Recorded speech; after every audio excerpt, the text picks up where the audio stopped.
Malayalam big boss season 7 live updation നോക്കാം. 2 ദിവസമായി നമ്മുടെ ആദിലയുടെ മൊത്തവും കൺട്രോൾ പോയിരിക്കുകയാണ്. ആദിലയുടെ പെരുമാറ്റവും സംസാരവും ഒന്നും തന്നെ ശരിയല്ല. ഒരു ഈവനിങ് ടൈമൊക്കെ ആയപ്പോൾ ചെറിയ രീതിക്ക് പുറത്ത് മഴ പൊടിയുന്നുണ്ട്. ആ സമയത്ത് കുറച്ച് പേരുടെ ഡ്രസ്സ് നമ്മുടെ പുറത്ത് അലക്കി വിരിക്കുന്ന സ്ഥലത്ത് കിടപ്പുണ്ടായിരുന്നു. അനീഷ് അപ്പോൾ ഹെൽപ്പ് ആയിക്കോട്ടെ എന്ന് കരുതി എല്ലാവരോടും വന്ന് ചോദിക്കുന്നുണ്ട്, അവിടെ നിങ്ങളുടെ ആരുടെങ്കിലും ഡ്രസ്സാണോ കിടക്കുന്നത്, മഴ പെയ്യുന്നുണ്ട്, എടുത്തു വെക്കണമെന്ന്. അങ്ങനെ ചോദിക്കാൻ വേണ്ടി നമ്മുടെ ആദിലയുടെ അടുത്ത് വരുന്നു. ആദിലയോട് ചോദിക്കുന്നു. അപ്പോൾ ആദില പറയുന്നു, ഇല്ല, എൻ്റെ ഡ്രസ്സൊന്നും അവിടെ ഇല്ലെന്ന് പറയുന്നു. ആദിലയോട് ചോദിച്ചതിന് ശേഷം അനീഷ് നൂറയോട് ചോദിക്കാൻ വേണ്ടി പോകുന്നു. നൂറ ആ സമയത്ത് തലവേദന എടുത്തിട്ടാണെന്ന് തോന്നുന്നു തലയിൽ കൈയൊക്കെ വെച്ച് കണ്ണടച്ച് കുറച്ചു നേരം കിടക്കുകയായിരുന്നു. അപ്പോൾ ആദില പറയുന്നുണ്ട് അവളോട് ചോദിക്കണ്ട, അവൾക്ക് തലവേദനയാണ് എന്ന്. പിന്നെ അനീഷ് ഒരു കാര്യം തീരുമാനിച്ചുറപ്പിച്ചാൽ അത് ചെയ്യുക തന്നെ ചെയ്യുമല്ലോ. വീണ്ടും അനീഷ് ആദില പറയുന്നത് കേൾക്കാതെ നൂറയുടെ അടുത്ത് ചെന്ന് നൂറ നൂറ എന്ന് വിളിക്കുന്നു. അത് കേൾക്കുമ്പോൾ ആദിലയ്ക്ക് ദേഷ്യം വരുന്നു. ആദില എന്നിട്ട് നമ്മുടെ അനീഷിനോട് ദേഷ്യപ്പെടുന്നു. നിങ്ങളോടല്ലേ ഞാൻ പറഞ്ഞത് അവളെ വിളിക്കണ്ട, അവൾക്ക് തലവേദന എടുത്തിരിക്കുകയാണ്, നിങ്ങൾ എന്നോട് ചോദിച്ചല്ലോ, ഞാൻ പറഞ്ഞല്ലോ ഡ്രസ്സ് പുറത്ത് കിടപ്പില്ല എന്ന്. അതിന് അനീഷ് പറയുന്നത്, ഇപ്പോൾ നിങ്ങൾ രണ്ടും 2 കണ്ടസ്റ്റൻസ് ആണ്, ഒറ്റ കണ്ടസ്റ്റൻ്റ് അല്ല. അതുകൊണ്ട് തന്നെ ആദിലയോട് ചോദിച്ചതുപോലെ തന്നെ എനിക്ക് നൂറയോട് ചോദിക്കാനും അവകാശമുണ്ട്.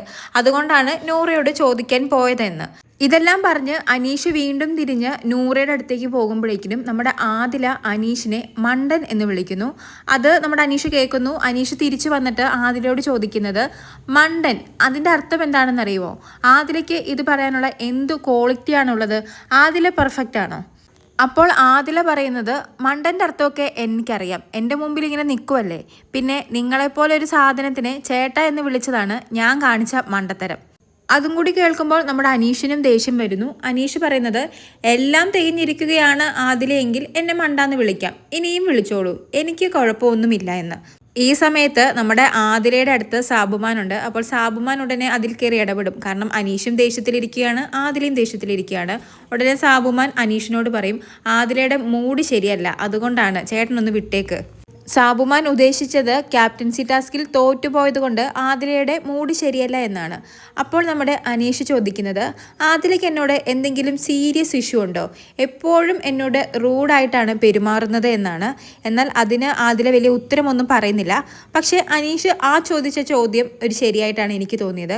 കാരണം പല കാര്യത്തിലും ആദിലയും നൂറയും അനീഷിനെ കളിയാക്കുന്നുണ്ട്, ട്രിഗർ ചെയ്യിക്കാൻ ശ്രമിക്കുന്നുണ്ട്.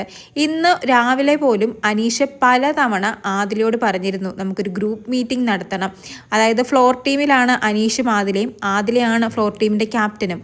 അത് പറഞ്ഞ് എനിക്ക് തോന്നുന്നു അനീഷ് ഒരു 2 മണിക്കൂറോളം ആദിലയുടെ പുറകെ നടന്നിരുന്നു. ആ സമയത്തും ആദില വളരെ റൂഡായിട്ടാണ് അനീഷിനോട് പെരുമാറിയത്.